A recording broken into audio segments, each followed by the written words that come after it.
వాళ్ళు అడగరా? గొడ్డల party never again, జగన్కు నో ఛాన్స్, చంద్రబాబు నాయుడు గారి కామెంట్స్. ఇప్పుడు రాజకీయంగా ఎవరిది గొడ్డల పోటు వేశారు? ఈ 2 సంవత్సరాలుగా ఈ రాష్ట్రానికి పట్టినటువంటి నారాసుర గొడ్డల పోటు ఎవరిది? విద్యా వ్యవస్థ మీద పడిన గొడ్డల పోటు ఎవరిది? వైద్య వ్యవస్థ మీద పడిన గొడ్డల పోటు ఎవరిది? ఈ రాష్ట్రంలో భూముల మీద పడిన గొడ్డల పోటు ఎవరిది? ఇప్పుడు ఈ రోజు విశాఖపట్నం స్టీల్ ప్లాంట్ ప్రమాదం కాదు, అంతకుముందు చూస్తే వీళ్ళు వచ్చిన తర్వాత బుడమేరు వరద మీద, విజయవాడ మీద బుడమేరు వరద వదిలినటువంటి ఆ గొడ్డల పోటు ఎవరిది? వాళ్ళందరం చంపేసినటువంటి ఆ గొడ్డలు ఎవరిది? ఇవన్నీ మనం డిస్కషన్ చేస్తే చాలా దూరం వెళ్తుంది. ఇప్పుడు చంద్రబాబు నాయుడు గారికి 75 ఏళ్ల వయసు వచ్చింది.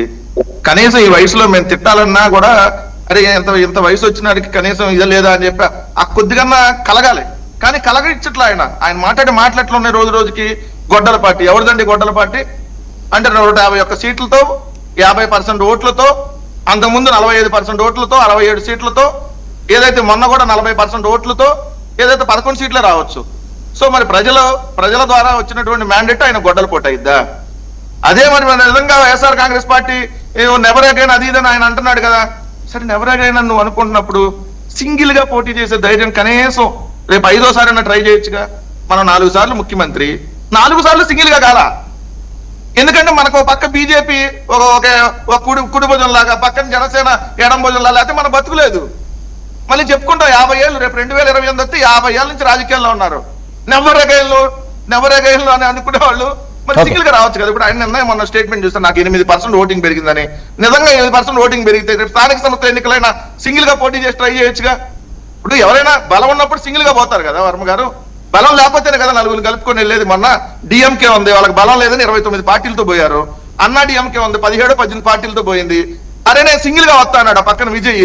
ఎందుకు? ఆయన మీద ఆయనకు నమ్మకం ఉంది, ఆయన బలం ఏంది ఆయనకు తెలుసు. ఆ మిగిలిన వాళ్ళకి బలం లేదు, ఎటు కనీసం సీట్లు రావని తెలుసు కంటే ఆ పొత్తులతో పోయారు. ఇప్పుడు నేను అడుగుతున్న సింపుల్ గా, ఇప్పుడు గొడ్డల పార్టీ అని అంటున్నాడు కదా. అంటే నీకు ఇప్పుడు విలన్ కి ఎప్పుడైనా హీరో గొడ్డల్లానే కనపడతాడు. ఎందుకంటే ఇప్పుడు విలన్ ఎట్లా ఉంటాడు? హీరోని చూసి కత్తి గొడ్డలి అట్లానే కనపడుతుంది. ఎందుకంటే నిరంతరం భయం అతనికి. ఎందుకంటే చంద్రబాబు నాయుడు గారికి మీరు చూడండి సార్, నెవర్ అగైన్ అని మాట్లాడినప్పుడు అసలు మీకు జగన్ గారి గురించి పట్టించుకోవాల్సిన అవసరం లేనప్పుడు ఎందుకు ప్రతిరోజు జగన్ నామస్మరణ చేస్తున్నారు? చంద్రబాబు నాయుడు గారు తెలుగుదేశం మీటింగ్ పెట్టనిండి, మహానాడు మీటింగ్ పెట్టనిండి, ఢిల్లీ పోనిండి, దావోస్ పోనిండి, డల్లాస్ పోనిండి, కేబినెట్ మీటింగ్ అవనండి, ఏదైతే 4000 రూపాయలు పెన్షన్ ఇస్తావు, 1 కోటి రూపాయలు ఖర్చు పెట్టేసే ఏదైతే స్టేజ్ షో డ్రామా కానివ్వండి, ఎక్కడికి వెళ్ళినా జగన్ నామస్మరణ తప్ప ఏమన్నా ఉంటుందా? మీరు చెప్పండి. మీరే రోజు డిబేట్లు పెడుతున్నారుగా.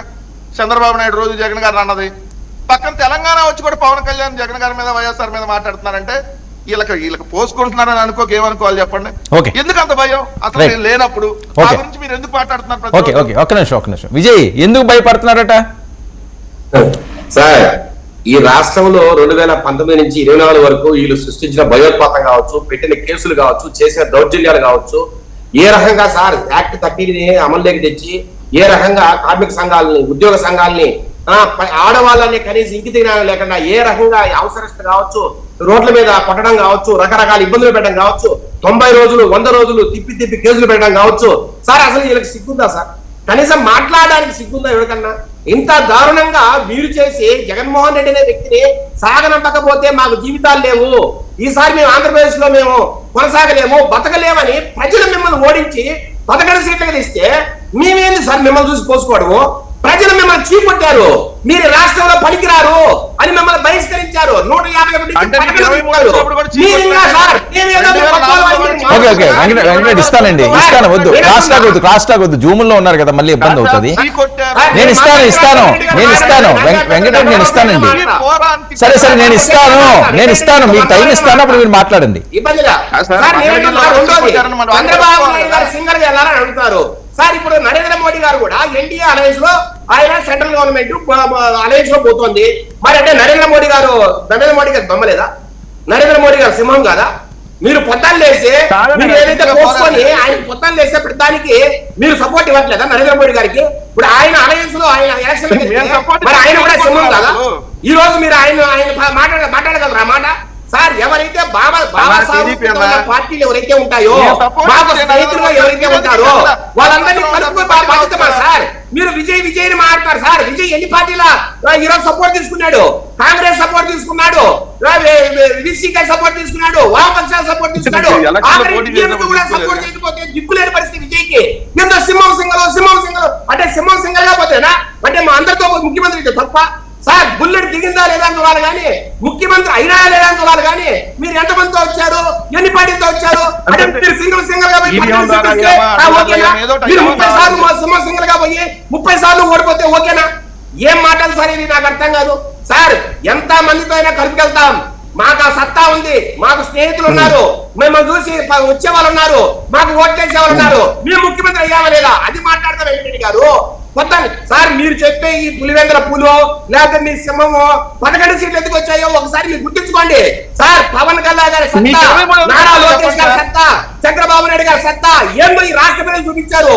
వాళ్ళంటే ఎంత అభిమానమో, వాళ్ళంటే ఎంత మంచి పనులు చేశారు ఈ రాష్ట్రానికి, మీరు ఎలాంటి పనులు చేశారో ప్రజలు చూశారు కాబట్టి మిమ్మల్ని 11 సీట్లు ఇచ్చారు.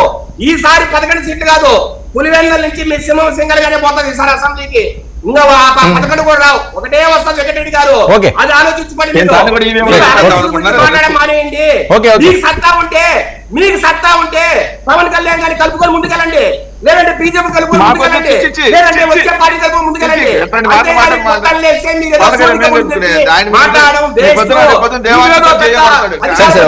నువ్వు చెప్పే మాట సాక్షి టీవీ కాదు, ఇది 99 టీవీ. రెండో మాట, దానికి అనుభవం లేదంట సార్. ఏదైనా ఒప్పుకుంటే తప్ప సార్. సార్ అక్కడ బ్లాస్ట్ ఎందుకు జరిగింది, అక్కడ ఎందుకు ఆ యాక్సిడెంట్ జరిగిందని ఎవరు అడిగితే నాకు అంత అనుభవం లేదండి, ఒక కమిటీని వేస్తాం, ఆ ప్యానల్ బయటికి తెలుస్తుందని చెప్పాడు. అది తప్ప సార్.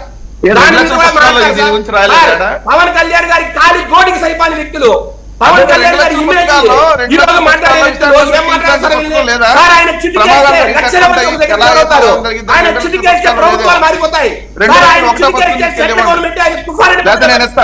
అలాంటి వ్యక్తిని పట్టుకొని మీరు మాట్లాడితే సార్ ఏమన్నా సార్ సూర్యుని ముందు కూర్చొని ఉమ్మేస్తే ఏమవుతుంది సార్?